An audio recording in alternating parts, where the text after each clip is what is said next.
Hello everyone, welcome back to my channel. मैं हूं पूर्णिमा सिंह। आप सभी का स्वागत करती हूं कॉमर्स एट ईज क्लासेस में।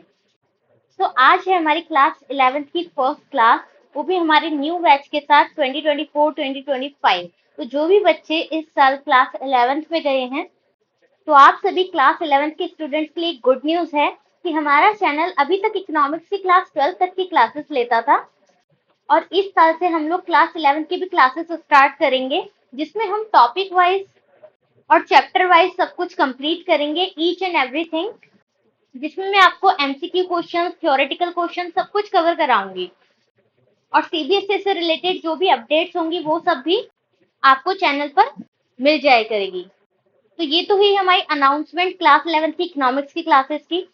अब सबसे बड़ा क्वेश्चन है कि क्लास 11 का इकोनॉमिक्स का सिलेबस क्या है। तो आप सभी को पता होगा, क्लास 12th में भी हमने इकोनॉमिक्स बच्चों को पढ़ाई है।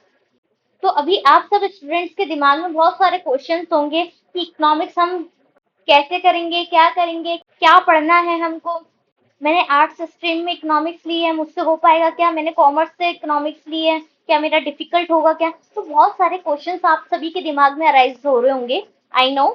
तो उन सभी क्वेश्चंस के सोल्यूशन मैं आपको दे दूंगी इस क्लास में। तो क्लास को एंड तक देखिएगा, और अगर चैनल पर नए हैं तो पहले ही चैनल को सब्सक्राइब कर लीजिए, क्योंकि हमारा साथ सिर्फ 1 साल का नहीं है, 2 साल का है। क्लास 11th की भी प्रिपरेशन आपकी यहीं से होगी और क्लास 12th की भी।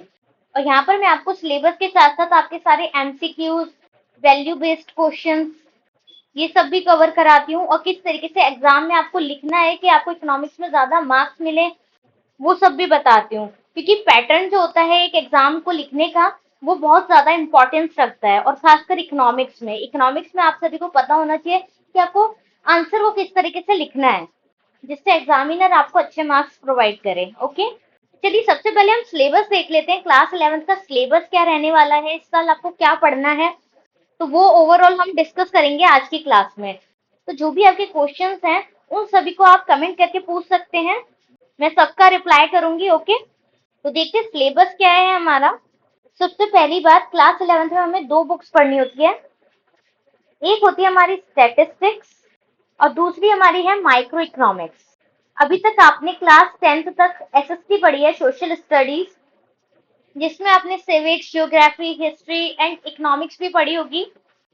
बट अभी तक हमने इकोनॉमिक्स का जो पार्ट पढ़ा है वो थ्योरेटिकल पढ़ा है। यहाँ पर अब हमारा क्वालिटेटिव के साथ साथ क्वांटिटेटिव भी हम पढ़ेंगे, ठीक है। तो आपको ये 2 बुक्स पढ़नी है, स्टैटिस्टिक एंड माइक्रो इकोनॉमिक्स। तो अब इन दोनों में, स्टैटिस्टिक एंड माइक्रो इकोनॉमिक्स में, कौन कौन सी यूनिट्स हैं जो आपके सिलेबस में कवर करनी है आपको, वो सब हम यहाँ पर डिस्कस करेंगे। तो देखते हैं एक बार सिलेबस। तो देखिए, आपका इकोनॉमिक्स का क्लास 11th का अपडेटेड सिलेबस है, ये सीबीएसई की वेबसाइट से लिया गया है। तो मैंने बोला था आपको, एक बुक आपको पढ़नी है स्टैटिस्टिक्स फॉर इकोनॉमिक्स, और दूसरी बुक है आपकी इंट्रोडक्टरी माइक्रो इकोनॉमिक्स। तो ये 2 बुक्स पढ़नी है आपको, जिसमें से हमारा जो स्टैटिस्टिक है वो 40 मार्क्स का होगा, और माइक्रो इकोनॉमिक्स 40 मार्क्स, यानी 40 मार्क्स फॉर ईच बुक। तो देखिए, introduction, collection, organization, presentation of data, ये हमारा 15 मार्क्स का है।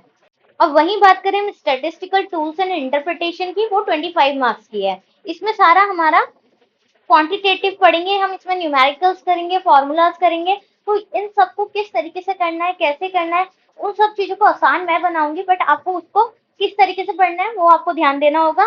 डेली क्लासेस लेनी होगी, उसके अकॉर्डिंग आपको प्रिपरेशन करनी है। तो अगर आप डेली क्लासेस लेंगे तो क्या होगा, आपको एग्जाम के टाइम में एकदम से प्रेशर नहीं पड़ेगा। सुना होगा आप सभी ने, तिनके तिनके से घड़ा भरता है। तो हम डेली डेली क्लासेस लेंगे तो आपकी प्रिपरेशन भी एट द एंड बहुत अच्छे से हो जाएगी। बट अगर आप सोचेंगे एग्जाम टाइम पे पढ़ेंगे तो वो आपके लिए डिफिकल्ट हो जाएगा, ठीक है। तो चीजें डिफिकल्ट मत कीजिएगा, साथ के साथ कवर करते जाइएगा, ठीक है। हम बहुत ही अच्छे से इसको प्रिपेयर करेंगे, स्टैटिस्टिक्स फॉर इकोनॉमिक्स को और माइक्रो इकोनॉमिक्स को। बहुत ही इजी और इंटरेस्टिंग सब्जेक्ट है इकोनॉमिक्स। तो इकोनॉमिक्स से फेड अप होने की या डरने की बिल्कुल भी जरूरत नहीं है।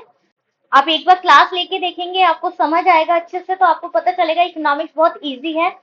जिस तरीके से मैं आपको पढ़ाऊंगी, आपको खुद इकोनॉमिक्स बहुत ही इजी लगने लग जाएगी। दैट्स व्हाई इस चैनल का नाम भी है commerce at ease classes. Okay, तो इकोनॉमिक्स को इजी बनाना मेरा काम है और पढ़ना आपका काम है। तो इसलिए पहले ही चैनल को सब्सक्राइब कर लीजिएगा, और जितने भी आपके फ्रेंड्स हैं जो क्लास 11th में इकोनॉमिक्स ऑप्ट किए हैं इन आर्ट्स स्ट्रीम और कॉमर्स में तो इकोनॉमिक्स होगा ही, तो उन सब तक भी ये वीडियो पहुंचे ताकि वो भी अपनी इकोनॉमिक्स की प्रिपरेशन को अच्छे से कर सकें। फिर क्लास 12th के लिए आपको क्लास 11th की इकोनॉमिक्स को अच्छे से पढ़ना पड़ेगा। आपका बेस जब स्ट्रांग होगा तो आपके लिए इजी होगा कि आप क्लास 12th में इकोनॉमिक्स को इजीली कवर कर पाए। तो बेस को स्ट्रांग रखना है आपको, ठीक है। क्लास 12th में अभी आपको मैक्रो इकोनॉमिक्स पढ़नी पड़ेगी, अभी आप माइक्रो इकोनॉमिक्स पढ़ेंगे और क्लास 12th में आपको मैक्रो इकोनॉमिक्स पढ़नी पड़ेगी और इंडियन इकोनॉमिक डेवलपमेंट पढ़ना पड़ेगा। तो ये दो बुक्स आपको पढ़नी होगी हमारी क्लास 12th में, ठीक है। तो अभी से आपको अवेयर कर रही हूँ, अभी आपको स्टैटिस्टिक्स और माइक्रो इकोनॉमिक्स और क्लास 12th में macro economics and Indian economic development. Detail syllabus एक बार देख लीजिए, स्क्रीनशॉट लेना हो ले लीजिएगा। Part A statistics for economics, इसमें आपको इंट्रोडक्शन कराएंगे सबसे पहले, जिसमें आपको पता चलेगा कि इकोनॉमिक्स होती क्या है, इकोनॉमिक्स के स्कोप क्या है, फंक्शन क्या है, इंपॉर्टेंस क्या है, ये सब हम समझेंगे। यानी कि बेसिक जो है इकोनॉमिक्स का वो पढ़ेंगे। उसके बाद हम collection, organization and presentation of data को समझेंगे, किस तरीके से सैम्पलिंग होती है, कलेक्शन ऑफ डेटा होता है, ठीक है। ये आगे चल के आपको बहुत काम आने वाला है। क्लास 12th के बाद जब आप बीकॉम पढ़ेंगे, उसके बाद अगर आप रिसर्च में जाते हैं तो ये सबसे इंपॉर्टेंट टॉपिक हो जाते हैं आप सभी के लिए, क्योंकि वहाँ पर सैम्पलिंग वगैरह, कलेक्शन ऑफ डेटा, बहुत डिफरेंट फॉर्मूलाज, ये सब आपको पढ़ना पड़ेगा। कई सारे टेस्टेस होते हैं, वो सब पढ़ने होंगे, ठीक है। तो शुरुआत अभी से कर दीजिए ताकि आगे चलकर अगर आप रिसर्च सेक्टर में जाना चाहते हैं या पीएचडी वगैरह करना चाहते हैं या मास्टर्स इन इकोनॉमिक्स करेंगे तो आपको ये सब आना चाहिए पहले से, इसलिए बेसिक अभी से क्लियर करके रखिएगा।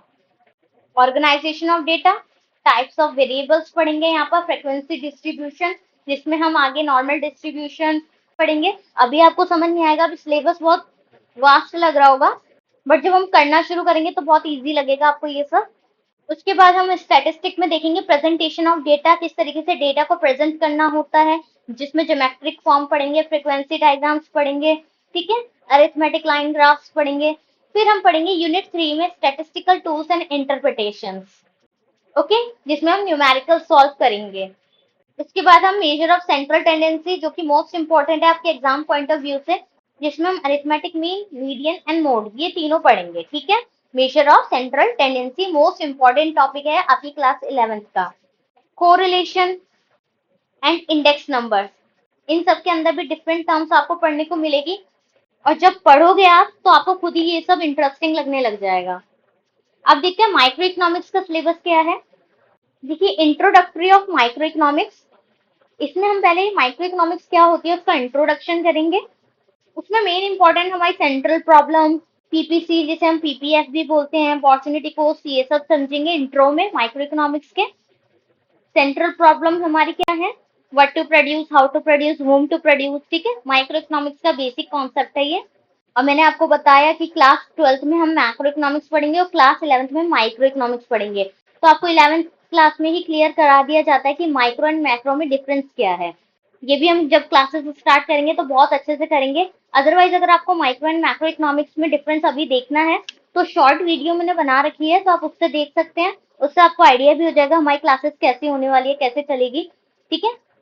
एंड यूनिट 5 हमारा है कंज्यूमर इक्विलिब्रियम एंड डिमांड। ये काफी बड़ी यूनिट है, इसमें बहुत कुछ आ जाएगा, वो सब हम कवर करेंगे। डिमांड पढ़ेंगे, कंज्यूमर इक्विलिब्रियम, यूटिलिटीज पढ़ेंगे, आईसी कर्व पढ़ेंगे, जैसे इंडिफरेंस कर्व बोलते हैं, कंज्यूमर इक्विलिब्रियम पढ़ेंगे, डिमांड, मार्केट डिमांड, सप्लाई, ये सब पढ़ेंगे, इलास्टिसिटी पढ़ेंगे। ये वर्ड्स अभी आपके लिए नए होंगे क्योंकि आप पहली बार इकोनॉमिक्स को पढ़ रहे हैं, वो भी क्वालिटेटिव में पढ़ रहे हैं। अभी तक थ्योरेटिकल पढ़ा है सब कुछ आपने, ठीक है। तो अब क्वालिटेटिव एंड क्वांटिटेटिव दोनों मेथड से हम इसे कवर करेंगे, तो आपको अच्छे से धीरे धीरे सब कुछ समझ आता जाएगा, ठीक है, जैसे जैसे हम यूनिट करेंगे कवर। एंड यूनिट 6 है प्रोड्यूसर बिहेवियर एंड सप्लाई, जिसमें हम प्रोडक्शन फंक्शन के बारे में पढ़ेंगे, कॉस्ट के बारे में, रेवेन्यू के बारे में, प्रोड्यूसर इक्विलिब्रियम क्या होता है, मार्केट सप्लाई क्या होती है, average cost, total fixed cost, ये सब पढ़ेंगे। यानी कॉस्ट और रेवेन्यू के बारे में पढ़ेंगे, ठीक है। और लास्ट यूनिट है आपकी perfect competition, price determination and simple applications. तो परफेक्ट कंपटीशन में डिफरेंट मार्केट इक्विलिब्रियम के बारे में पढ़ेंगे, डिफरेंट मार्केट में क्या रिस्पॉन्स होता है डिमांड एंड सप्लाई का, वो सब हम यहाँ पर कवर करेंगे, ठीक है। तो ये था हमारा क्लास 11 का अपडेटेड सिलेबस। आई होप आप सभी को सिलेबस अच्छे से समझ आ गया होगा, कुछ डिफिकल्ट नहीं है। अभी आपके लिए सब कुछ नया होगा, पर जैसे जैसे आप इसमें डाइव करेंगे तो आपको पता चलेगा इकोनॉमिक्स बहुत ही इजी सब्जेक्ट है, तो टेंशन लेने की बिल्कुल भी जरूरत नहीं है। आप ये सब मुझ पर छोड़ दीजिए। कंटेंट, मटेरियल और सीबीएसई के अपडेटेड सिलेबस के अकॉर्डिंग आप सभी को पढ़ाऊंगी मैं, बट आप क्लासेस लेना मत भूलिएगा। और अगर चैनल पर नए हो तो प्लीज चैनल को आज ही सब्सक्राइब कर लीजिए, ताकि जितनी भी आने वाली क्लासेस हैं उन सभी के नोटिफिकेशन आपको इजीली मिल जाए। सो बेल आइकन प्रेस कर लीजिएगा। सो इसी तरह पढ़ेंगे और करेंगे अपने टारगेट को achieve. Bye bye, take care and thanks for watching.